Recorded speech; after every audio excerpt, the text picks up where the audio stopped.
Multiple greetings, everyone. It's Peyton here, and I wanted to share a little bit about how I got involved with the essay creator movement.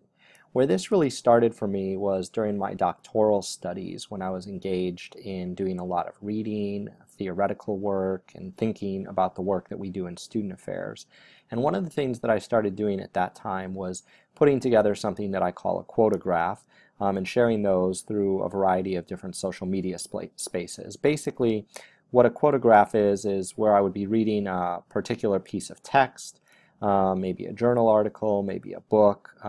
or thinking about something, and I would turn that into some sort of visual representation of an important quote, an important piece of thought that I was having related to that particular topic that I was reading about or thinking about, and then I would share that on social media. And this has been a good way for me to push out thoughts into my various networks about things that I'm thinking about, things that I'm reading about,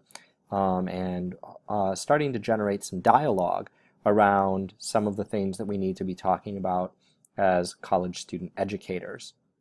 Since that time, that started years ago, and I still do that, but since that time I've gone into a variety of different venues and mediums. So I have a blog, although I'm not as much of an active blogger as I should be, but that's one of my goals for 2018. So I do have a blog, but on that blog, that space has really become a place for me to put out into the world not just things about higher education and student affairs, but also I've developed a variety of different arenas within my blog.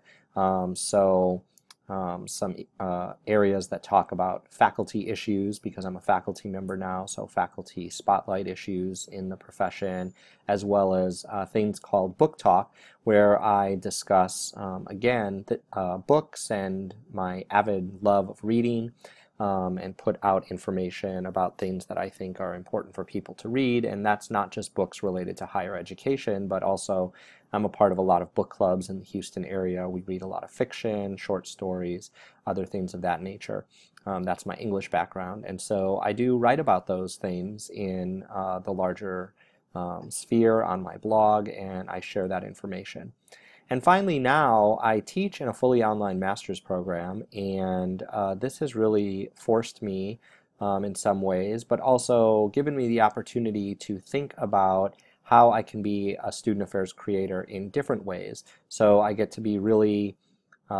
thoughtful, and I get to try to think more critically about how I can engage students in my online classes through a variety of different ways of creating and disseminating information. And so this is everything from using infographics to creative video technologies in order to do innovative online teaching, to get students engaged in their own creative processes through our courses. And so there's a lot of ways that I'm continuing to learn and grow as a student affairs creator, and I'm very excited that we are going to be able to offer this pre-conference workshop during the ACPA convention here in Houston, Texas. So I hope you'll join us for this half-day workshop where we will talk about how we can become essay creators and continue generating knowledge and information that can be shared with a wide swath of people in our profession. So register today, and we hope to see you here in Houston in just a few weeks for the ACPA 2018 annual convention.